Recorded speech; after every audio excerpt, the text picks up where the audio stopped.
Tai treneri, kokios mintis po antrų rungtynių? Geros rungtynės, sakyčiau, su gerais priešininkais, tai, kurie komanda, kuri žaidė neseniai elitinė divizionė, tai tikrai pasibandėm savo jėgas. Turim nemažai naujokų, kurie irgi bando įrodyti savo teisę žaisti toje rinktinėje. Tai, manau, rungtynės tikrai neblogos, su gera nuotaika, su dideliu kovingumu. Yra ką reikia pataisyti. Manau, pasitaisysim ir viskas bus gerai.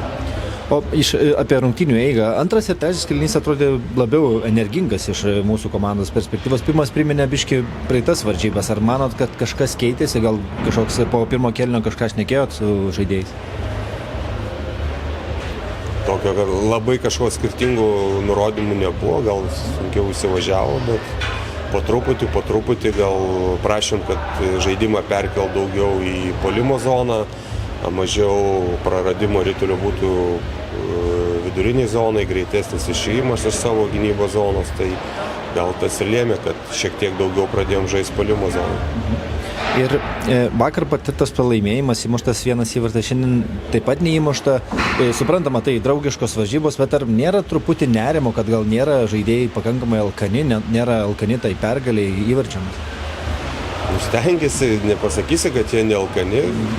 Turbūt nueitume, paklaustume Rūbinę, kas nenorėjo šiandien įmušti įvarčių. Tai nei vienas nepakeltų rankos, visi nori įmušti, gal šiek tiek nesigauna, sakau, galim pasakyti, kad priešininkas gal šiek tiek momentais greitesnis, kibesnis ir neduoda daugiau laiko tą pagalvoti ir pasiruošti metimui. Tai, bet, kai sakom, tokie dalykai yra pataisomi.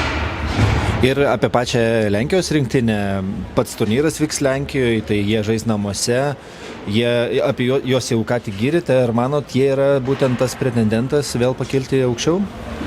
Ten, manau, labai stipri grupė susirinko, prancūzai iškritę, Kazakstano žaidėjai, taip, kurie žaidžia geroje lygoje, Lenkų lygis pakilęs, Ukrainos komanda irgi labai daug žaidėjų žaidžia Europos klubuose, tai tikrai nebus mums lengva, tai, o kas favoritai yra, sunku pasakyti, manau, tai visi stengsis, turbūt visi norės įrodyti.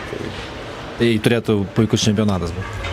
Jo, taip, manau, bus puikus čempionatas, mums gal šiek tiek sunkiau, bet bandysim kabintis ir rodyti savo norus likti tam divizionui. Ačiū.